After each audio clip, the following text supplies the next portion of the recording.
Hi hello ನಮಸ್ಕಾರ, ನಾನು ನಿಮ್ಮ ಪ್ರೀತಿಯ Harshitha. Welcome back to my YouTube channel. ಇವತ್ತು ನಾನು ಬೊಂಡಾಸ್ ಚಿಲ್ಲಿ ಯಾವ ರೀತಿ ಮಾಡೋದು ಅಂತ ಹೇಳಿಕೊಡ್ತಾ ಇದ್ದೇನೆ. ತುಂಬ ಸುಲಭವಾಗಿ ಮಾಡ್ಬೋದು.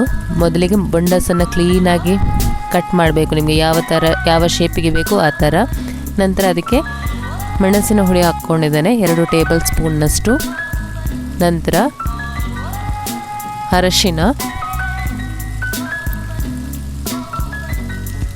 ಇದನ್ನು ಹಾಕಿ ಚೆಂದ ಮಿಕ್ಸ್ ಮಾಡಿ ಎಲ್ಲ ಕಡೆ ಸ್ಪ್ರೆಡ್ ಆಗುವ ಹಾಗೆ ಚೆಂದ ಮಿಕ್ಸ್ ಮಾಡಬೇಕು.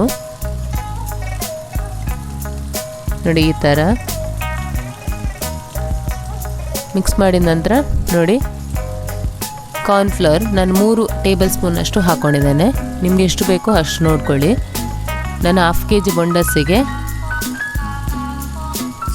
ಎಷ್ಟು ಬೇಕೋ ಅಷ್ಟು ಹಾಕ್ಕೊಂಡಿದ್ದೇನೆ. ನೋಡಿ, ಈ ಥರ. ನಂತರ ಅದಕ್ಕೆ ರುಚಿಗೆ ಎಷ್ಟು ಬೇಕು ಉಪ್ಪು ಅಷ್ಟು ಈಗ ಸ್ವಲ್ಪ ಹಾಕ್ಕೊಳ್ಳಿ. ನಂತರ ಗ್ರೇವಿ ಮಾಡ್ಕೊಳ್ಳುವಾಗ ಉಪ್ಪು ಸ್ವಲ್ಪ ನೋಡ್ಕೊಂಡು ಹಾಕ್ಕೊಳ್ಬೇಕು. ನೋಡಿ, ಈ ಥರ ಮ್ಯಾರಿನೇಟ್ ಮಾಡಿ 5 ನಿಮಿಷ ಬಿಡಿ ಹಾಗೆ. ನಂತರ ಒಂದು ಪಾತ್ರೆಗೆ ಎಣ್ಣೆ ಹಾಕ್ಕೊಳ್ಬೇಕು. ಈ ಮ್ಯಾರಿನೇಟ್ ಮಾಡ್ಕೊಂಡಿರುವಂತಹ ಬೊಂಡಾಸ್ ಏನಿದೆ ಅದನ್ನು ಫ್ರೈ ಮಾಡ್ಕೊಳ್ಬೇಕು ನಾವು.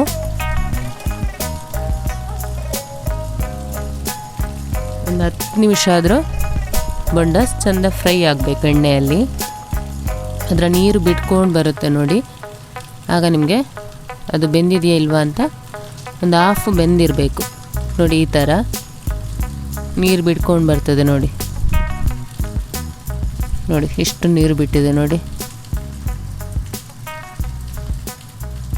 ಒಂದು 10 ನಿಮಿಷ ಆದಮೇಲೆ ಇದನ್ನು ನಾವು ಒಂದು ಬೌಲಿಗೆ ಹಾಕಿ ತೆಗೆದಿಟ್ಕೊಳ್ಳುವ. ನಂತರ ಅದೇ ಎಣ್ಣೆಗೆ ಈರುಳ್ಳಿ ಹಾಕ್ಕೊಳ್ಬೇಕು.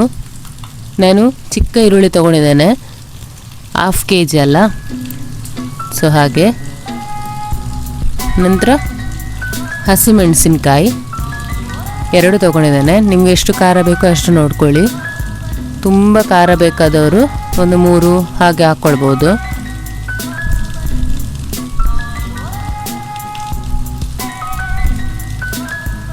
ನಂತರ ಇದಕ್ಕೆ ಬೆಳ್ಳುಳ್ಳಿ, ಇಡೀ ಬೆಳ್ಳುಳ್ಳಿ ಅಂದರೆ ಒಂದು 4ರಿಂದ 5 ಪೀಸ್ ಹಾಕ್ಕೊಳ್ಳಿ. ಅದು ಅಂದರೆ ನಮಗೆ ಈ ಬೊಂಡಾಸ್ ಜೊತೆಗೆ ಒಂದೊಂದು ಸಿಕ್ಕಾಗ ಅದರ ರುಚಿಯೇ ಬೇರೆ ಇರುತ್ತೆ. ನೋಡಿ, ಈ ಥರ ಹಾಕ್ಕೊಂಡು ಇದನ್ನು ಚೆಂದ ಫ್ರೈ ಮಾಡಿಕೊಳ್ಬೇಕು.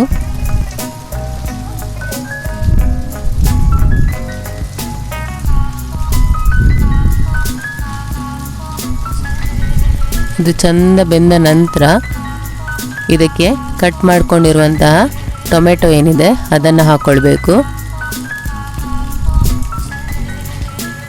ನಾನಿಲ್ಲಿ 1 ಟೊಮೆಟೊ 1 ಈರುಳ್ಳಿ ತೊಗೊಂಡಿದ್ದೇನೆ. ನಂತರ ಶುಂಠಿ ಬೆಳ್ಳುಳ್ಳಿ ಪೇಸ್ಟ್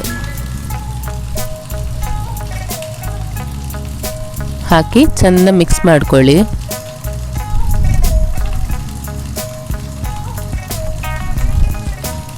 ಇದು ಚೆಂದ ಮಿಕ್ಸ್ ಆದ ನಂತರ ನಾನು 1 ಟೇಬಲ್ ಸ್ಪೂನ್ನಷ್ಟು ಸೋಯಾ ಸಾಸ್ ತೊಗೊಂಡಿದ್ದೇನೆ. ಮೇನ್ ಬೇಕಾಗಿರೋದು ಚಿಲ್ಲಿಗೆ ಸೋಯಾ ಸಾಸ್. ನಂತರ ಚಿಲ್ಲಿ ಫ್ಲೇವರ್ ಕೊಡುತ್ತೆ ಇದು ಸೋಯಾ ಸಾಸ್. ನಂತರ ರೆಡ್ ಚಿಲ್ಲಿ ಸಾಸ್, ಇದು ಆಪ್ಷನಲ್ಲ, ಬೇಕು ಅಂತ ಇದ್ದರೆ ಮಾತ್ರ. ನಂತರ ಕ್ಯಾಪ್ಸಿಕಮ್,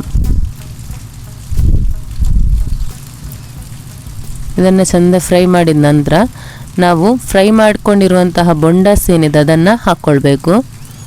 ಒಂದು 5ರಿಂದ 10 ನಿಮಿಷ ಇದನ್ನು ಚೆಂದ ಫ್ರೈ ಮಾಡ್ಕೊಳ್ಳಿ. ನಿಮಗೆ ಗೊತ್ತಾಗುತ್ತೆ ಬೆಂದಿದೆಯಾ ಇಲ್ವಾ ಅಂತ ನೋಡುವಾಗ.